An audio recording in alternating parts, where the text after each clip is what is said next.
युधिष्ठिर ने पितामह भीष्म से पूछा, ताश्री, मेरे मन में वर्षों से एक प्रश्न है जिसका उत्तर आज तक मुझे नहीं मिला।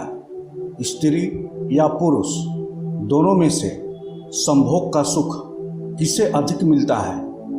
यौन क्रियाओं के समय ज्यादा आनंद कौन प्राप्त करता है?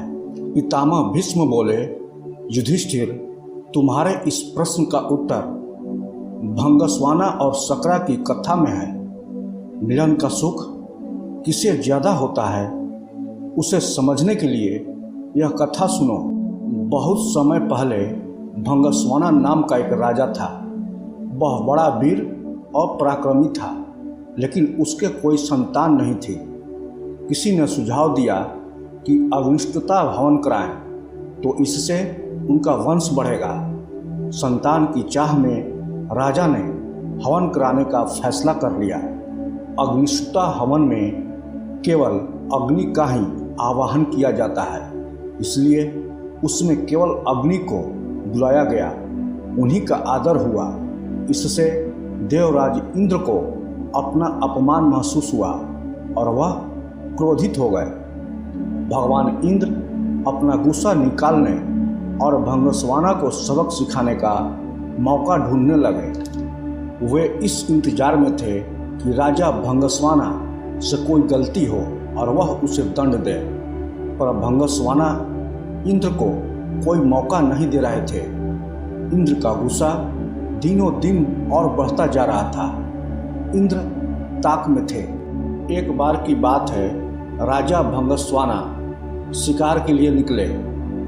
इंद्र ने सही मौका ताड़कर अपने अपमान का बदला लेने का फैसला ले लिया। राजा शिकार का पीछा करता हुआ घने वन में पहुंच गया। आखिरकार उसे शिकार तो नहीं मिला, पर वह घनघोर वन में पहुंच गया।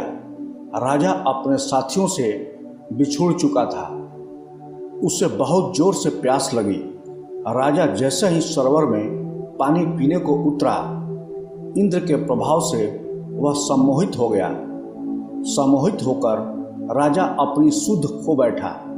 राजा भंगस्वाना जंगल में इधर उधर भटकने लगा। भूख प्यास ने उसे व्याकुल कर दिया था। भूख प्यास से बेहाल राजा को अचानक छोटी सी नदी दिखाई दी। राजा की जान में जान आई। उसे लगा कि नदी तट पर किसी वृक्ष के फल खाकर और पानी पीकर वह अपनी रक्षा करेगा। वह उस नदी की तरफ लपका। पहले हाथ मुंह धोए, घोड़े को पानी पिलाया, फिर खुद पिया। राजा ने सोचा कि क्यों न नहा भी ले। जैसे ही वह नदी के अंदर नहाने के लिए घुसा, उसने देखा कि वह बदल रहा है। इंद्र के प्रयासों से राजा धीरे धीरे एक स्त्री में बदल गया। भंगस्वाना ने नदी के जल में अपनी छवि देखी तो सन रह गया। वह शर्म से झुक गया। वह जंगल में ही जोर जोर से रोने लगा। उसके विलाप के स्वर से वन गूंज रहा था। उसे समझ नहीं आ रहा था कि आखिर क्या हो रहा है, मेरे साथ यह क्या हुआ। राजा भंगस्वाना रो रो कर कहता है, हे भगवान, आदमी से औरत बन जाने के बाद कैसे अपने राज्य में क्या मुंह लेकर वापस जाऊं। राजा भंगस्वाना रो रो कर कहता है, हे भगवान, आदमी से औरत बन जाने के बाद कैसे अपने राज्य में क्या मुंह लेकर वापस जाऊं। मेरे अग्निष्टता हवन से मेरे 100 पुत्र हुए हैं, उन्हें मैं अब कैसे मिलूंगा। अपने मंत्रियों सेनापतियों से क्या कहूँगा। मेरी रानी महारानी जो मेरी प्रतीक्षा कर रही है, उनसे कैसे मिलूंगा। मेरा पड़ोसी नहीं रह गया। मेरा राजपाट सब चला जाएगा। मेरी प्रिय प्रजा का क्या होगा। मैं जैसे उन्हें पुत्रों की तरफ पालता था, कौन पालेगा। राजा का सम्मोहन अब हट चुका था। वह दिशाएं और रास्ता पहचानने लगा था। इस तरह से विलाप करता हुआ वह वापस लौटा। औरत बना राजा वापस पहुंचा तो उसे देखकर सभी लोग अचंभित रह गए।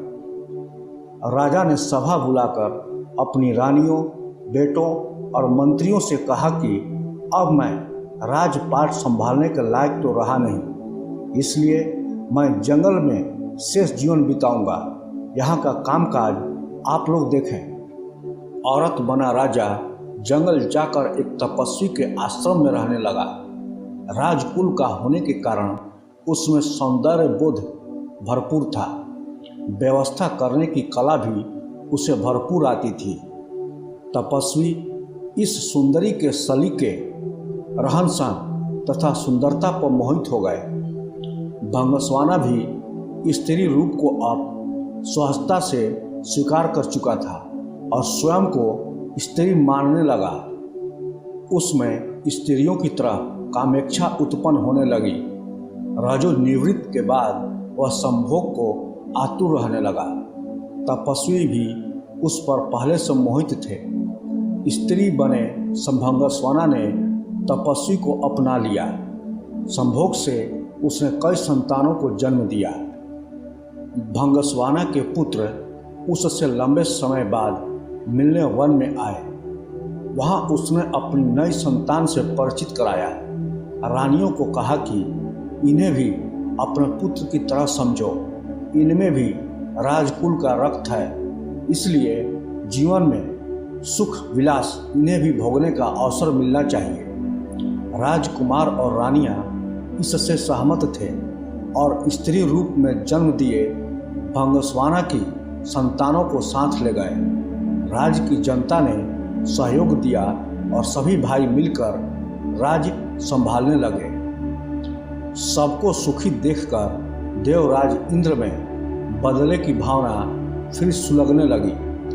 देवराज इंद्र ब्राह्मण बनकर राजा भंगस्वाना के राज्य में पहुँचे। अपने कर्मकांडों, ज्योतिष आदि की जानकारी से सबको प्रभावित कर लिया। उनकी महल में पैठ बन गई। ब्राह्मण रूप में वह बेरोक टोक सभी राजकुमारों के कक्ष में जाते थे। सबका विश्वास जीतने के बाद उन्होंने उनके कान भरने शुरू कर दिए।